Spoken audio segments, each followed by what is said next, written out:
If you would like to earn CPE credit for listening to the show, visit earmarkcpe.com/FPA.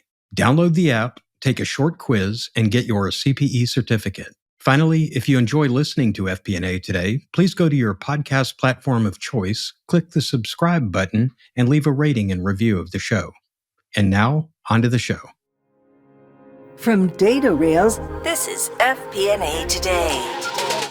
Welcome to FP&A Today. I'm your host, Glenn Hopper. Today we welcome Joe Knight to the program. Joe is the author of Financial Intelligence, A Manager's Guide to Knowing What the Numbers Really Mean, named one of the top 100 business books of all time.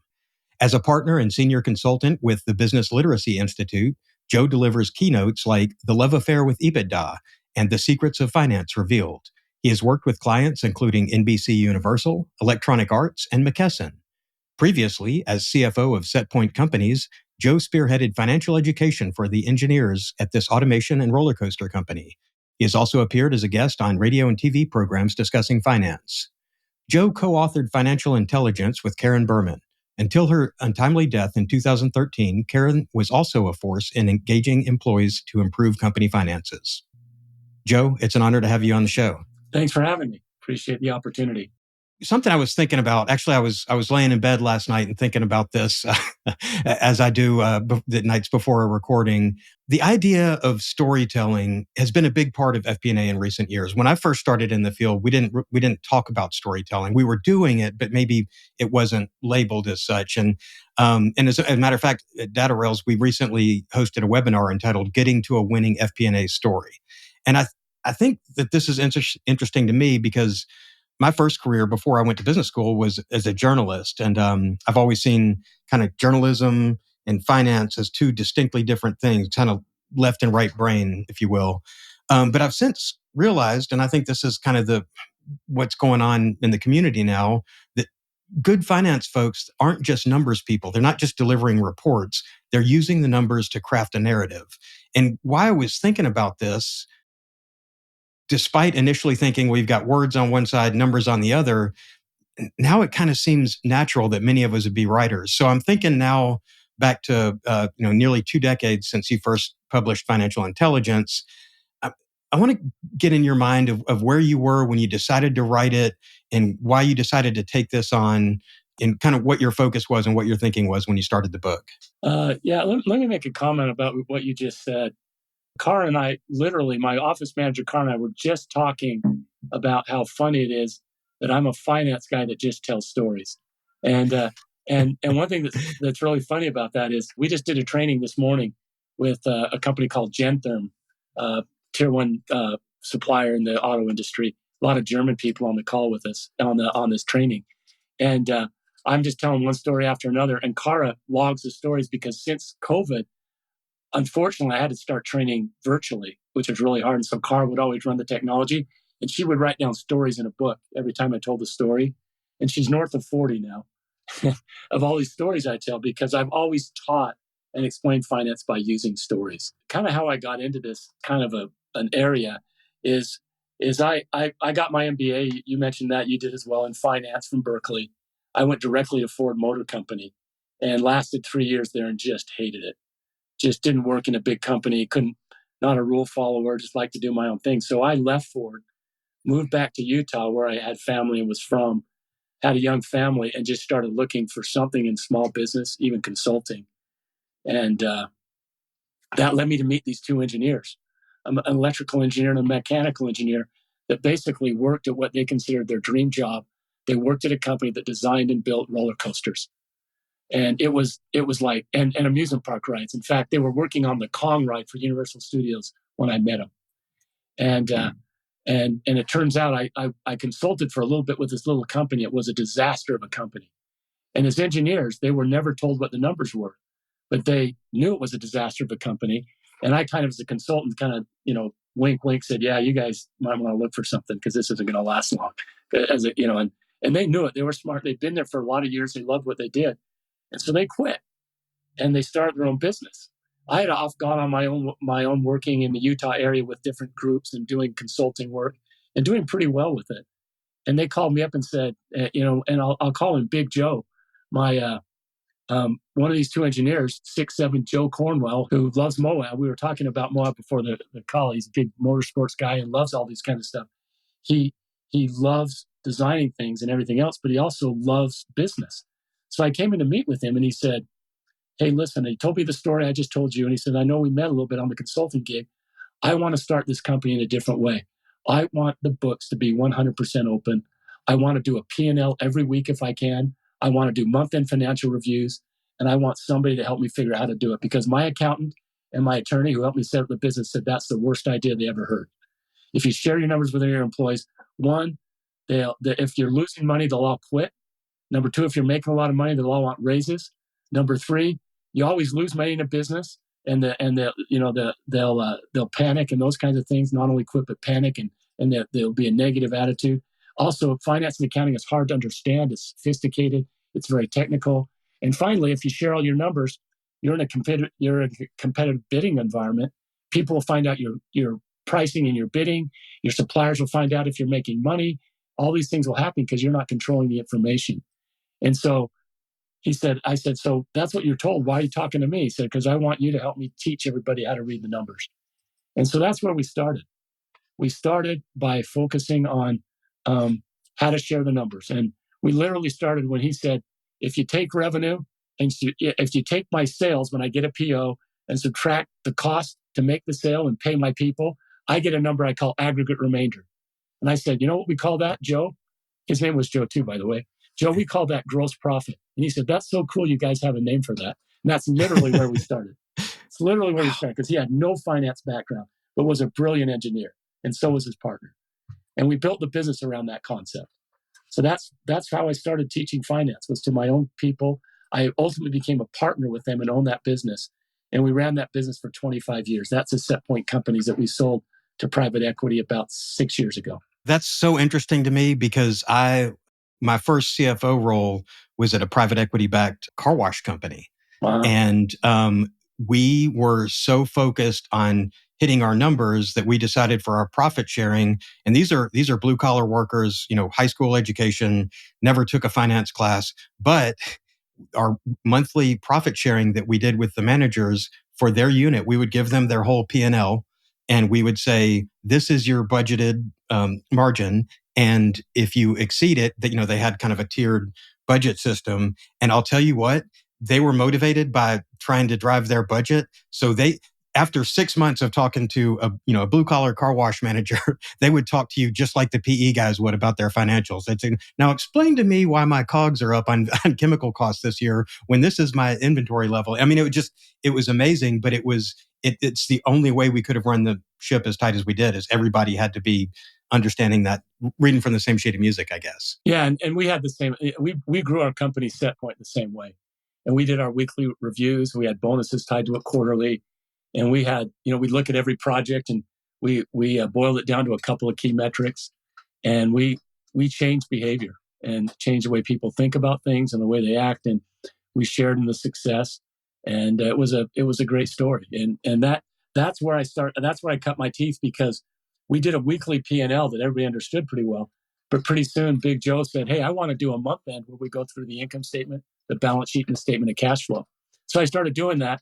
And after about 3 or 4 months of that, he said, nobody has any idea what you're talking about, especially when you get to the balance sheet and cash flow. Can you train us on those? And so I did classes. And that led to meeting with a group of people that do open book management. I don't know if you're familiar with that, but Jack Stack. And you can look at it. He wrote a book called The Great Game of Business, co-authored with Bo Burlingham, who was an editor for Inc. magazine for a lot of years. And Bo got to know us because we were part of that group of open book management. And anyway, that led to a connection there. And we started to find other companies that thought the same way. And I met at a conference there a lady named Karen Berman, my co-author. She had received a PhD in educational psychology. And her doctoral thesis was based on research in business, that when businesses share numbers with their employees and they're trained in them, those businesses are always more profitable than a group that does not. And that was her doctoral thesis. And so she was fascinated when I described my business that grew from the ground up based on a philosophy she believed in. And she said, would you ever be willing to take your material and teach other people the way you taught your own company. And that started the Business Literacy Institute. And several years into that, people said, we wish we had a book that explained finance the way you do, Joe. And I said, I don't know of a book. We recommend some books that weren't that good. And they said, Karen said, why don't we write one? I'm an academic. And we made a proposal to Harvard, and the rest is history. So that's how that book came about, is from the ground up, doing my own thing, training. That's amazing. And it's really because it came from the ground up that, I'm sure that your experiences let you convey the message in a way that just a straight academic maybe wouldn't have been able to, because you'd actually been out there applying it and interacting with people and kind of honing it. Yeah, absolutely. Absolutely. And it's obviously struck a chord with people. And basically that book is the way I train. It's very much written the way we train, the way we did our material, with a lot of Karen's professionalism. We also had a writer, John Case, who also was an editor of Inc. magazine and wrote for Harvard Business Review, that helped us clean up the prose, if you will. And with the three of us, we created a book that's been something we're pretty proud of, and that's driven this business really beyond Karen's life, really, sadly. But yeah. Yeah, and we're going on, coming up, we're 18 years now, I guess, since the book was published, and it still holds up to this day. Why do you think it is that the book is held up and continues to be read and loved so much today? What is it that resonates with people this many years later? We're kind of surprised by it, but the reason why I think it sells so well is there's nothing like it in the marketplace. Nothing matches it, and it resonates with non-finance people that get a hold of it and read it. And it's just word of mouth. It's spread that way. We don't do a lot of marketing for the book, other than me going out and training and speaking, but that can't explain how it's doing now and how it continues to go forward. Where it is, I think it explains finance in a simple way. It's also a good reference book because it quickly goes through all of the things you'd want to do in general business, including some really FP&A stuff like capital budgeting and NP, net present value, IRR, analysis of projects, those kind of things. It's very simple, but it goes through those concepts. And talented, smart, educated people read the book and they can apply those concepts. It's really not that hard. I always say accounting is adding and subtracting, and when we get sophisticated, we divide. And finance isn't that much harder. They're about the same. In thinking about from a finance perspective, it's great when you talk to people in the other departments, and you don't have to dumb it down. Which that sounds, maybe that's not the right way to say it, but you don't have to stop your flow and explain this is what net present value is, this is the ROI, and all that. Where if everybody's speaking that same language, it just makes the business more efficient, and it makes everybody able to see, more the why you're saying the things that you are. Yeah, and the one thing I'll say about that, Glenn, though, is I believe very strongly that there's maybe 3 numbers, maybe 5 that you focus on. If you go more than that, it's a disaster. And we actually realized at my company there were 2 key numbers that we'd always show, and everybody knew if those numbers were at a certain level, we would be in the bonus and everything would go well. And so every project would be tracked for those numbers, and everybody knew what they meant. They knew how they were calculated, and that drove success. I see a lot of people in FP&A and have it the top 10. That's not going to work. It never will work. There's always a few driver numbers to teach people. You drive it to them, and then you give them the feedback so they see how it's going, and you change behavior. But when you have a top 20 or top 10 that so many finance people and accounting people do, everybody's lost. And so you got to pick your battles. You got to pick the key numbers. And usually in a business, you can find 3 to 5 metrics that drive everything. And as an FP&A specialist, you should be able to find them and figure out how to bring them to everybody so you can drive the business. I really believe in that. Yeah, and I think, a few years ago, whenever Power BI and Tableau came around and ERPs would have it built in, it got to the point where we could make a dashboard for anything. We could put all kinds of charts and graphs and cool things to look at when you open up this report every day. But it's information overload, and you're getting all this information, but how valuable is it? Whereas if you distill it down and you identify the key metrics that are actually the levers, where if we do this, then we know, if we do X, then we know Y will happen. So I think that's a very important thing. Is it's great. You can still have those other KPIs and you can still have the other metrics, but only certain people are going to look at them. It's what are the ones that the whole company is focused on that we can actually impact change. Right. All right. And we settled on two. My partners, both named Joe, by the way. They used to call us the three Joes. One was electrical engineer, and one was mechanical. And when I taught them all this and said it comes down to these two metrics, and we all agreed, they said, this is crazy.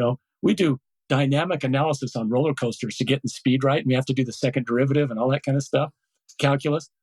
Never going to happen here, guys.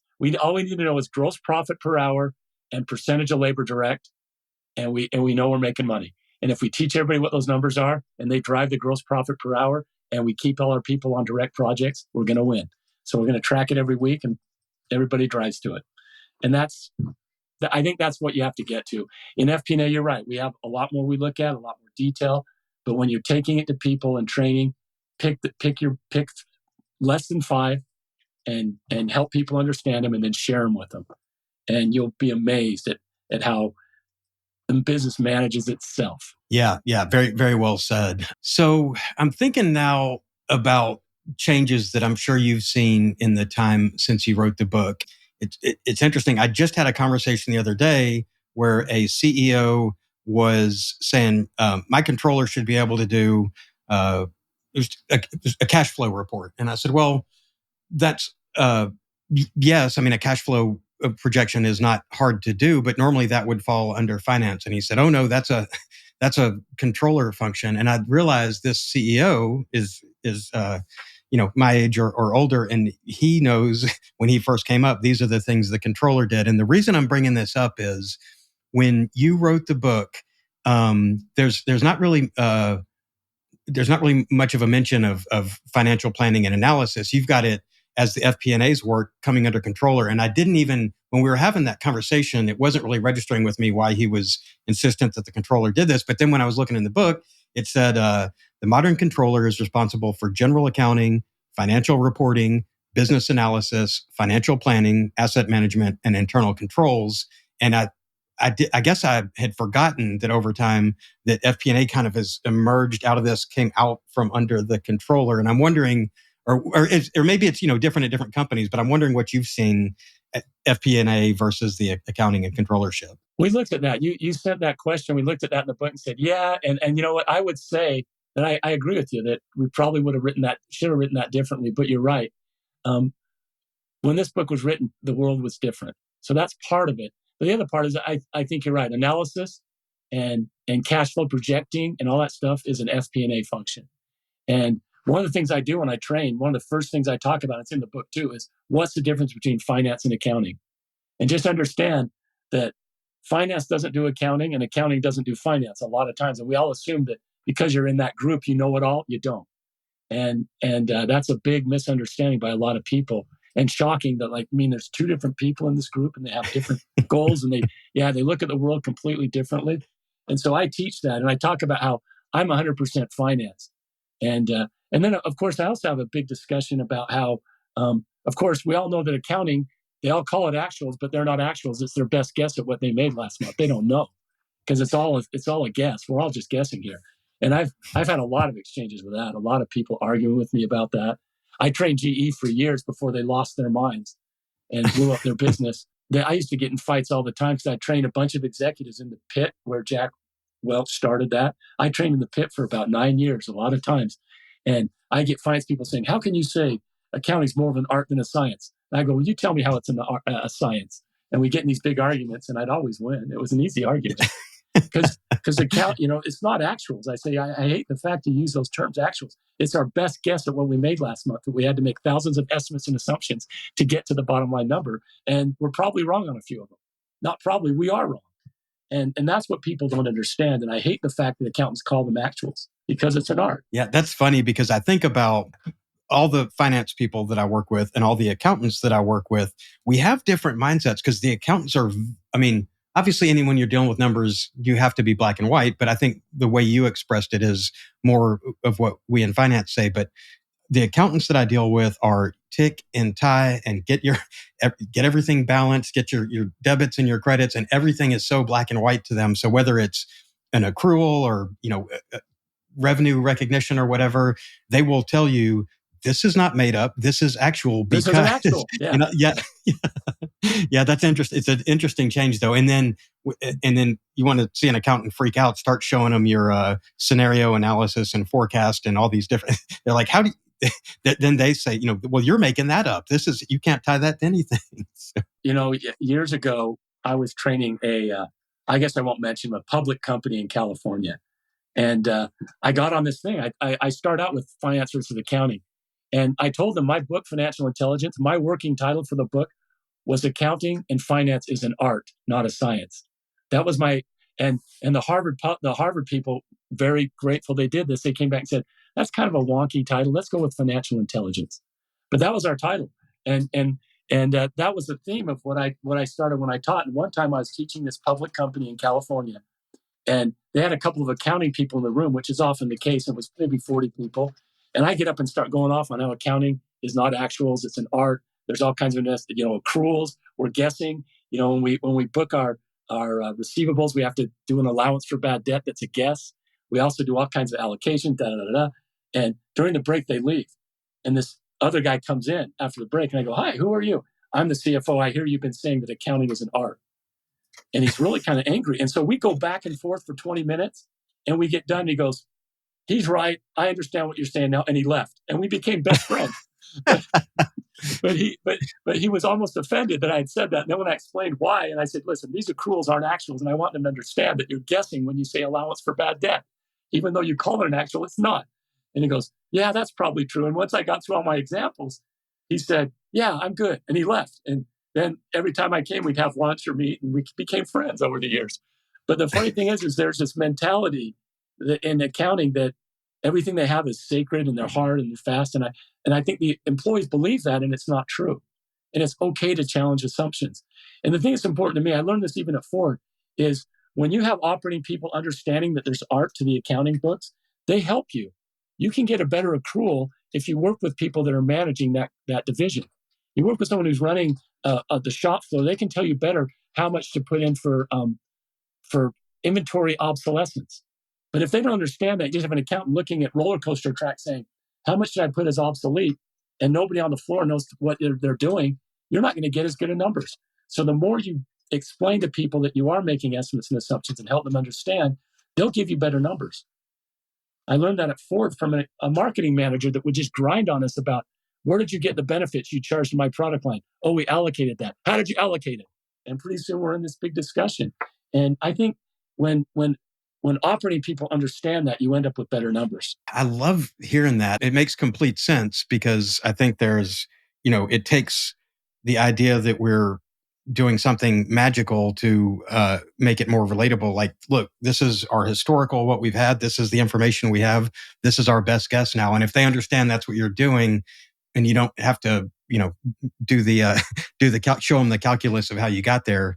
But I will say, I would love to bring you in on my next audit and talk to the auditors, where, again, speaking of everything black and white, and have you say that and just watch them implode. I think I've created a lot of implosions in classes, and it's fine, and it's just a fact, right? I mean, we're just talking about facts here. There's a lot of estimates and assumptions in everything we do in this profession, accounting and FP&A. FP&A Today is brought to you by DataRails, the world's #1 FP&A solution. DataRails is the artificial intelligence-powered financial planning and analysis platform built for Excel users. That's right, you can stay in Excel. But instead of facing hell for every budget, month-end close, or forecast, you can enjoy a paradise of data consolidation, advanced visualization, reporting, and AI capabilities. Plus game-changing insights giving you instant answers and your story created in seconds. Find out why more than 1,000 finance teams use DataRails to uncover their company's real story. Don't replace Excel, embrace Excel. Learn more at datarails.com. You mentioned working with the other groups. I'm thinking about, business partnering is what we're calling what we do now. And I think that's really just come up in the past couple of years. But the idea that finance and accounting aren't in this ivory tower anymore, but we're now embedded in departments and working with them. In the book, you talk about empowering those on the other side of the table from finance. in giving them the knowledge and working with them, and both people understanding. So you're not just the bean counter. You're not just, it is important that finance and accounting people understand the business. But I'm wondering, how have you seen business partnering and getting partners on the same page among the companies you work with? And like, what are you seeing in business partnering these days? I think it's getting better. I think I think over the years I've watched this. I think the culture is shifting and it's getting better, where operating people and the finance function work together better than they did 20 years ago when I started doing this. And I feel like for the most part, there's better communication that way. Now, I will say this: one of the things that was mentioned is, we did a financial assessment and actually published the outlook of that in 2009 in Harvard Business Review, on a true false multiple choice 25 question test on financial literacy. And you probably saw that the average score was 38% in the United States for large companies, basically. And that included, we didn't take out finance and accounting in our sample. And we've been doing that test for how many years? 15 years now. Yeah, 15 years. And the average score is still about 38%. We've done over 10,000 tests now. So I don't see that getting better over time as we have companies do it. We have a lot of companies that say, in fact, GE was an example. Well, part of why we developed that test is because people would read the book, especially the finance team. GE was a great example. They read the book and they go, "We love your approach. We love the style. Too simple for our executives. They all understand finance at a higher level. So we want to do an advanced course." So Karen would call me and she'd say, "Joe, what do you think?" I go, "No way. All those executives fake it." And they get in a meeting and somebody says, "Yeah, our EBITDA is kind of low, but the multiple is going to be high. So what do you think?" And everybody's shaking their head like they know. They don't know. They're faking it. Ask them if they explain what you mean. They can't tell you. And so we have these arguments with our customers, and it happened again and again. A big construction company that I've worked with for years called Granite Construction in California, same thing. They read it and said it's too simple. The executives did. So we developed this test, got a national study, and then we said, "Hey, let's have them take the test." And the GE executive leadership group that I was training, they got 52%. So they were almost, they were significantly higher than the national average. I go, and so the finance group goes, "Okay, the test was too hard. Send us the questions." So we send the questions. They go over and go, "Peace. We're going to go with basics." We've done this. Like I said, we've got 10,000 tests out there. We've never had a team take a test and score high enough to justify a level 200 class rather than 100. And that's just been proven. That data is solid. And we'll show you the test if you're interested in taking a look at it. It's a simple test. You can look at it and go, "That's not that hard." But for people other than in the profession, it is hard. I think about that, so they get their MBA or whatever, they get out of school and they go in and they're focused on, they're getting information from finance, but you're not going to remember the difference between net income and EBITDA. And, if you're not doing it every day, you're getting the numbers you're getting and you forget, over time what the definitions are. And if you have a million metrics and you're not saying, I think like in PE, and I want to talk about this later, but EBITDA is something that people really start to understand because that's everybody's measuring that. They want to know the EBITDA. Now. Yeah, right. Yeah. But the other stuff, and then all right, what is gross margin versus? There's so many things that they just kind of wash over them. But if you identify what those key metrics are, and everybody understands that, at least you're able to communicate on something of value. But thinking about like the broader understanding what makes up the balance sheet, or what you do to turn an income statement into a statement of cash flows. And if I'm a marketing guy or an IT guy or a sales guy, I mean, this is kind of to state the obvious, but okay, only 38% of the people got this. I guess to state the obvious, why is it a problem if these non-finance people don't know the answers to these? That's a good question. I'll tell you why it's a problem is because if they don't understand what success is financially in a business, they'll make decisions that will hurt the business. And so I need to get basic understanding of the key metrics. That's why I say there's not 20 of them, but a few that they drive. And I am a big believer in teaching people some of these key metrics. And back to your point, you said that most people understand EBITDA. I don't agree with you. I teach it all the time. You'd be shocked at how few people understand what EBITDA is. They do know, oh yeah, we sell it for multiples of EBITDA. And you can even tell them what it stands for, but how do you drive it? What does it look like? They don't know. And so the point I have is it's not that hard to understand. If you teach those metrics, people will drive them if they understand them, and if you give them the numbers and they see the numbers. I like to say, I always teach this. In my I guess it is in the book. I think the Big Five of Wall Street, the 5 key metrics on Wall Street. That's all there are. If all those metrics look good, your stock's going to go up, and they're really simple stuff. But a lot of people, they hear it, but they don't understand. I mean, just revenue growth. That's number one. And you'd be surprised how people in other functions, and I can't tell you how many times I've heard somebody say, "Yeah, I got an MBA 15 years ago, and I heard those terms, but I have no idea what they mean now." And that's like super common, super common. Yeah. And I would be the same way.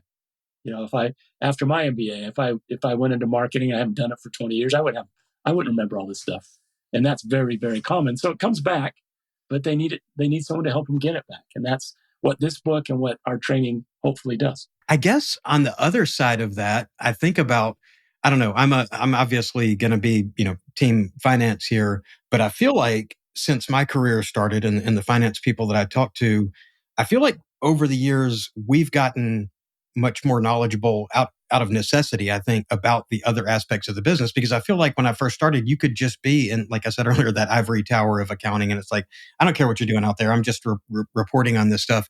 And I guess my question would be, first off, how do you think finance people would do if you were asking them questions that were, maybe more sales and marketing?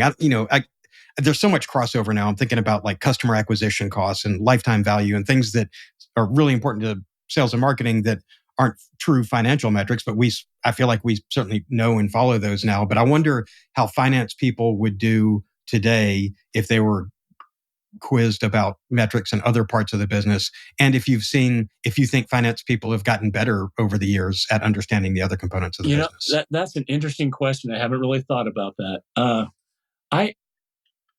I would hope we would be better as a group, but I also think there's a lot of misunderstanding and a lot of lack of understanding in those other areas as well. I like to tease in my classes. I talk about how when we got to about 100 employees at set point, we had to hire a full-time HR manager. And I was like, I'm a finance guy. Why do we need to pay somebody just to do HR? That is the dumbest thing I've ever heard. Where does that make money for me? And, and always in the room, somebody rolls their eyes and says, I'm in HR. Oh, I'm really sorry, but you don't really help us make any money. And I actually do that on purpose. And then I make them explain why they help us make money. So I think there is a barrier there to some extent. And I tease about it, but then I say, let's talk about that. In my company, we had some really serious issues with sexual harassment. And we had an HR person that solved it before there was any kind of a lawsuit and did a termination, everything else. And we had got some better employees, I think. So I had to watch that from a distance before I believed in it. And I think it's experience that drives you to that. But I think there's a barrier there as well. I mean, as a pure finance person coming out of Ford and worrying about headcount and all that stuff, I'm like, what does sales and marketing do? Why do we need 50 people doing that? That's the dumbest thing I've ever seen. People just buy Ford cars. Why do we need this? So no, I think there's a wall on the other side too, and I think that comes with experience and with working for many years and seeing it happen. And I guess I think because we communicate better, maybe, and businesses, the information's more open. I think we do understand that better than we did when I was first starting out. At least in my progression, I understand the value of all those different areas, running a business and seeing it holistically. But yeah, I think we have a blind side as well in those other functions. The question I was just thinking of when you were making your point about HR, being a cost center, and how do you add value to the business? But I know many times in my career, depending on the company and the culture, and I think if somebody had a culture like where you came up, that you changed this perception. But I think one of the things we're fighting, and we were joking before the show too about arguing with IT, is if all these kind of back office areas in being labeled with this whole cost center moniker. So, IT gets labeled with that. Finance and accounting can get labeled with that. And HR certainly could.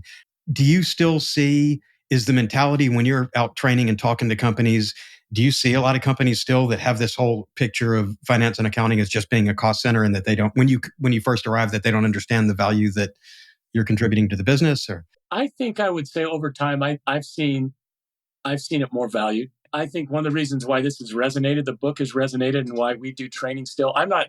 I mean, let's be honest. I'm part time at this. I'm semi-retired, and the reason why I do this, I have a lot of good clients that I really like, and they like what this does for them. I've worked with NBCUniversal for years. GE lost its mind and fell apart. I won't go into that, but they basically sold off Crotonville, their whole training facility, and it's a shell of what it used to be because they sold off all their good key core businesses. One of them was NBCUniversal. Well, when they left, they said, "Hey, you know what? We're in the middle of a financial crisis, 08, 09. Nobody in NBC News had any idea what the financial pundits were saying.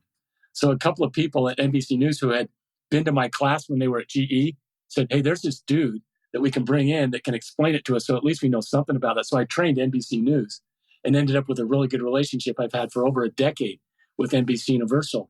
And it's interesting to see this very creative company come in and really respect finance because they've been through some really hard times. And they watched what GE did to them, slashing and cutting. And then they saw Comcast buy them and invest and grow the business. And their valuation went from they were sold for $4 billion, and their current rough market valuation is 30 after 7 years. And they saw what happened when someone invests and they understand the finance. So there's a lot of interest with the people who watch this great transition in the business financially. And I think that's really powerful both ways to both groups. And there's positive, if we want to use the word synergy, there's positive synergies that go with that. Narrative that I'm seeing. I love that you trained storytellers to keep with our narrative that we were discussing earlier on how to understand the financials so they could convey and communicate that. And I think about so much of your career being around people, just teaching people so they can understand so that everybody can work together. And I'm thinking in businesses where there might be the external, we look at, finance is just a cost center, it's a necessary evil, whatever.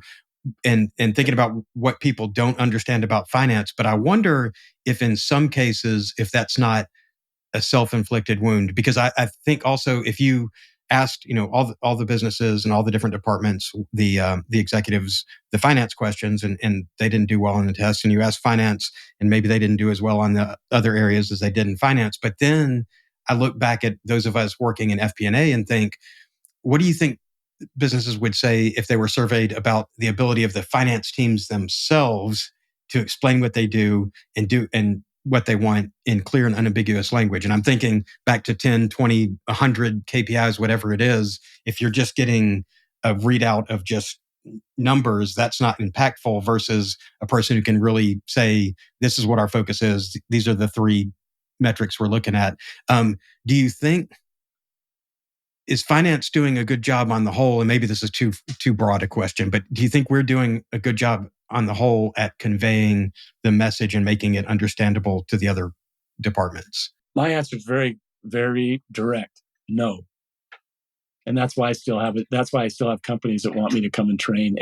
And we do not, as a profession, explain what we do very well. In fact, some of us like to be secretive and like to say, I own these numbers and they're too complicated for you to understand.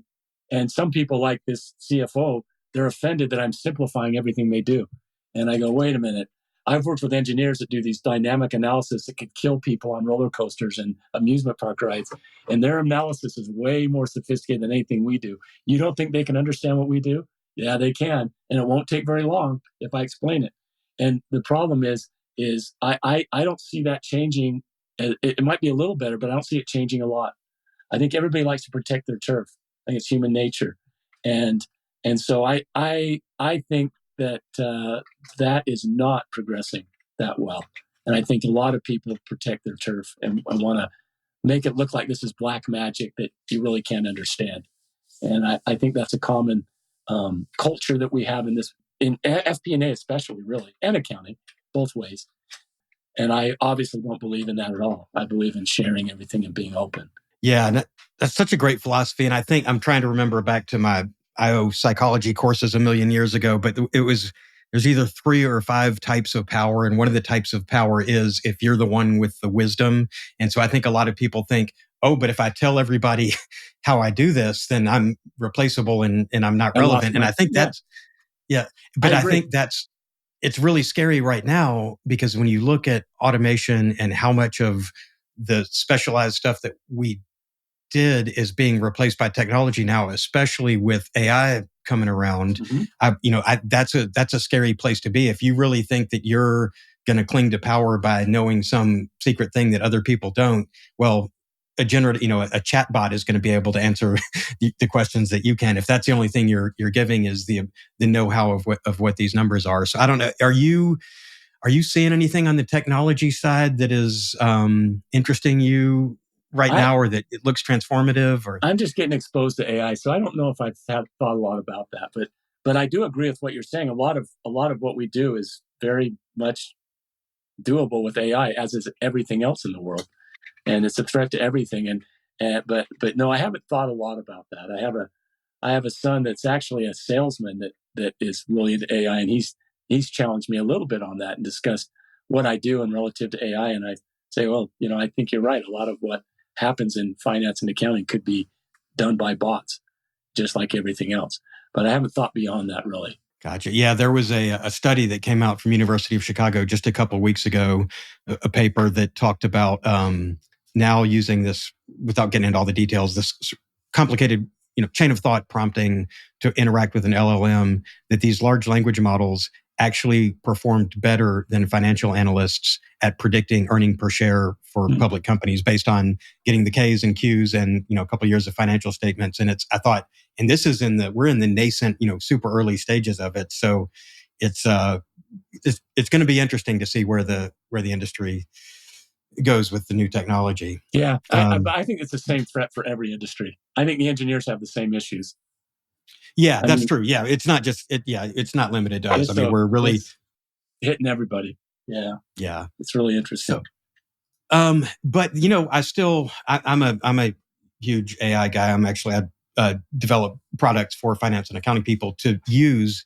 I always say this isn't to replace us, but today it's not to replace us today. We'll see what happens in the future. But I also really advocate for human in the loop. And I think I'm going to come back now to the opening line in the book. And I think, and we've already addressed this a little bit, because I think a lot of people would say, how is the finance guy saying this? Because everybody thinks of finance or numbers equals the reality. But the opening line in the book is, the art of accounting and finance is the art of using limited data to come as close as possible to an accurate description of how well a company is performing. And to what you were saying earlier, what do you mean limited data? You've got all the ledger entries, you've got all the invoices, where we are, where our payables are and all that. But I think that is such an important concept for people to understand. And you've already talked about it on the relationship side. But for me, I'm thinking this is a human in the loop. The value that we give is being able to make that judgment decision and understanding and estimate. But when you started the book with that line, and as you've seen and as you've rolled through the year, talk to me about why that's such an important concept. Well, to me, it's an important concept because of the language we use, which I talked about earlier, which is we call our numbers in accounting actuals. I hate that term, and I've always challenged it, but it's what we do. But it goes right back to that concept. And I always use these big, large examples. I worked with a company in Silicon Valley, a tech company, that had shipped $500 million worth of product to Circuit City in 2008, going into 2009. And Circuit City went completely bankrupt, and their allowance for bad debt was off by about $250 million. So their profit they reported was wrong by $250 million.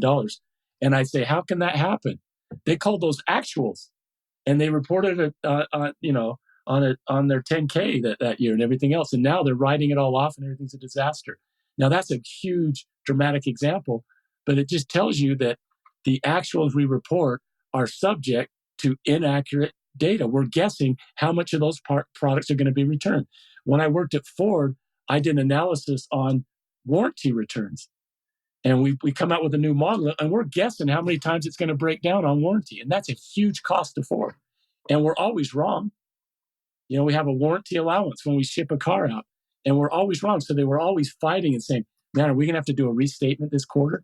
Because the Ford Tempo was the worst car ever built. I shouldn't say that, but yeah, they used to say that in the engineering. And that thing cost 4 times what warranty was on our other cars. And we didn't know that when we shipped them. So there's always things like that. I'm just using one simple example where we report, but we have to take contingencies for the risk associated with our sales. And it goes all the way through cost and everything else. So all the data we're using, we're taking this data and making educated guesses on how permanent these sales are going to be and whether we're going to be able to collect on what we invoice. And the whole list goes down. And so the bottom line is the accountants are always going to be wrong. It's never going to be perfectly accurate. And as a non-practitioner, you need to understand that when you look at the numbers and understand that, and you need to understand where the variability is. And again, I really believe that if you did, you could help get better estimates. If the engineers at Ford knew that we were saying the Ford Tempo is going to have the same warranty problems as our Pinto that was more reliable or whatever it was back then. That's even before my time, but they come back and say, "You kidding me? There's so many problems when we put together that Tempo. We think it's going to be double." But they don't know that. They don't know we're guessing that. But if they knew that, they could help us. And that's why you share information. That's why in my little company, we did share all this information across. And they'd say, there's a lot more risk on this particular machine we're building. We should probably, or maybe that customer doesn't look that good. My marketing guy, my sales guy tells me, "You know what? I'm worried about these 2 customers. Yeah, they're private. I don't get their numbers. Yeah, well, I'm worried. Well, let's make a bigger allowance on this one." That kind of stuff should happen when you share information because it's an inexact science. That's why I lead with that. That's why I wanted to call the book "The Art of Finance and Accounting." I always joke when I teach a class. They say, you know how you're dealing with a finance person? When you present information to them, they always look up at the ceiling and act like they're thinking. This is FP&A. I always say this. I always look up and act like I'm thinking, and then I say, "It depends." I always say it depends. I never say it's a hard number. The accountants say it's an actual. I always say it depends. That's the difference. And so the point is the accountant should also say it depends. I don't like the word actual, and that's a big theme for me. And I drove it hard in my company because there was so much risk in what we did. We built custom automation machines that could make a ton of money, or we could lose a ton of money on any machine, depending on how well we bid it and how we guessed at it. And so when we track it week by week and have good metrics, we know if we're getting in trouble, and we could get change orders sooner because the guys on the shop floor would let us know we needed more hours to do something. We could add it to the machine and go back to the customer at 10% done and say, "Guess what? There's all kinds of," but I could go on and on about this, but the fact that we had people involved in the process that knew the numbers and looked at them every week made it possible for us to run this business in a way that was significantly more profitable than other businesses in our industry. And during the 25 years I ran that business with my partners, we probably saw 3 generations of competitors with some of our big companies we supplied in our area come into business and go out of business because they couldn't adjust as quickly as we could when things changed because we watched our numbers every week and everybody knew about them. So I'm a real big believer in that.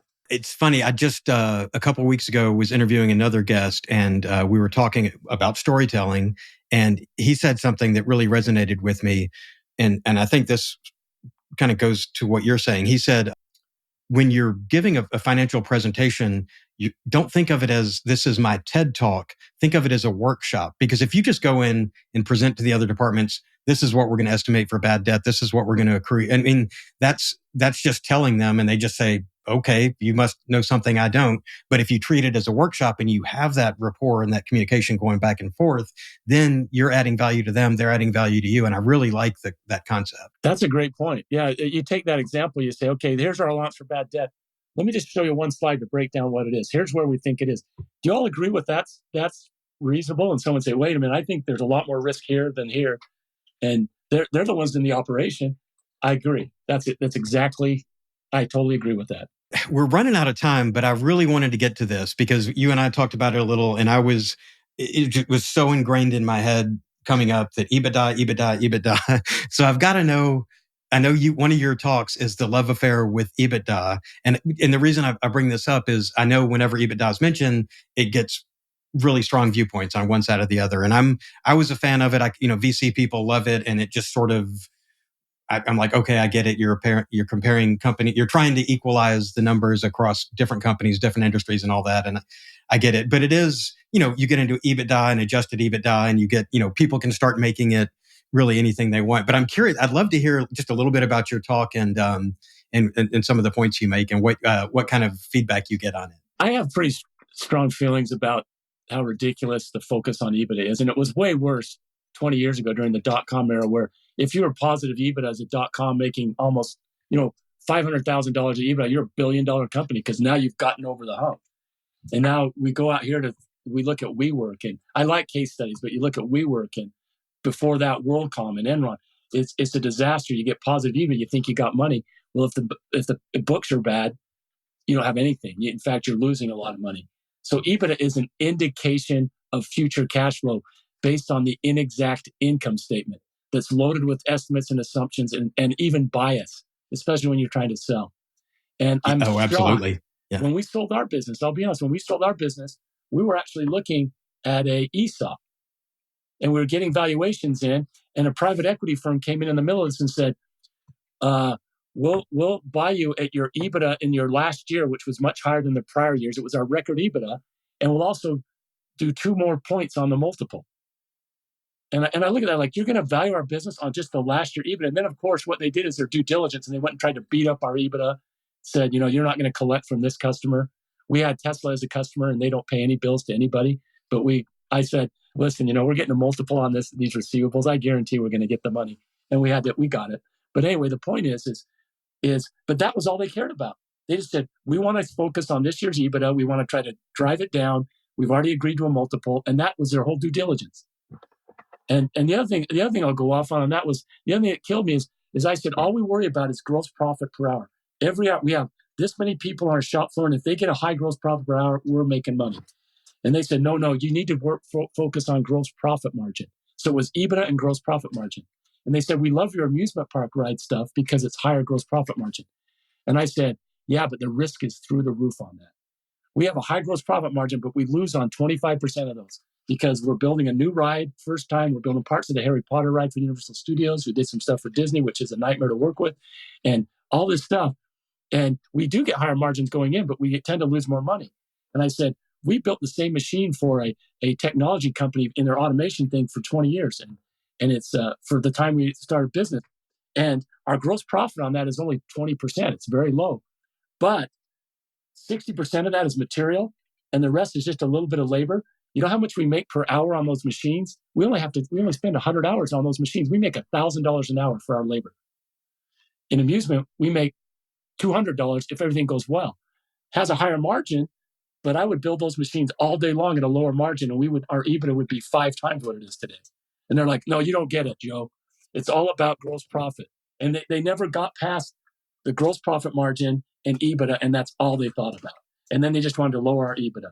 And that was it. And they bought our business based on that. And it just baffled me that all they cared about was those 2 numbers, especially EBITDA, because it's so easy to manipulate that. There's all kinds of ways you can make it look better or make it look worse. And they can audit it all day long, and they can't get that either. You kind of got me on a soapbox here. Yeah. They're going, well, we're here to audit your roller coaster that you're building. And I go, oh, yeah, we're 40% done. How do I know that? Well, there's the track. Measure it. Yeah, see, that's about 40% of the track. They don't know. Anyway. And so my point is you just don't know the numbers if you focus on one number like EBITDA. Now, the one thing I will say, and I teach this, is we now verify EBITDA with cash flow at least. We say, okay, if your EBITDA is X, your cash flow has to be at least Y. Because back in the day, when you look at a WorldCom or something like that, their EBITDA would be 4, and their cash flow would be negative billion. Yeah. 4 billion positive. Wait a minute. This is a developed company. How can you have all this EBITDA and never get any cash? And so at least we compare cash flow to EBITDA now. And I think 2009 and 2008, the financial crisis of that gave us that. But before that, we didn't even look at that. Just EBITDA, we're good. Let's multiply it and go. I'm a big Warren Buffett guy. And, discounted cash flow and the way he does things. I've been to his annual meeting a couple of times, even taken my boys to him because I wanted to hear him before he's gone. But that's the way to think about a business, is how much can you generate in cash out of the business? And this drive to free cash flow is a really good one for the way to focus on companies. And I always say that now is the number one number on Wall Street, free cash flow. That's just the last 5 years, maybe. Yeah. And it's funny. I think about the reason that I liked EBITDA is probably I've been a benefit of that when on the sell side of a transaction where I'm like, well, you're not going to have the same management structure as us. Let's pull this out and let's adjust here and adjust that. And then say now, oh, look, we just added 25% to our EBITDA number. So yeah. But Life is good. But the reality is the same, to your point. And free cash flow is, really what you're buying if you're trying to do the forecast the future value of a company. So to me, EBITDA is just one metric in many when I was to buy a business. And I certainly would do discounted cash flow. And then I'd also go back and analyze other things. But it's crazy. These PE firms just want a transaction quickly. And they just come in and boom, they're going to go. And we looked at each other like, these guys are crazy. Let's just do it. Take the money and run. And that's what happened. But I would never buy a business that way. Let me put it that way. Yeah. We're coming up on time here, but there's some standard questions that we ask our guests all the time. And I know, being an author of a best-selling book, you have a bit more of a public persona. But what's one thing that we always ask people, and I'm always fascinated to hear what people come up with here is, what is something interesting that not many people know about you, and maybe is something that we couldn't find if we just Googled you?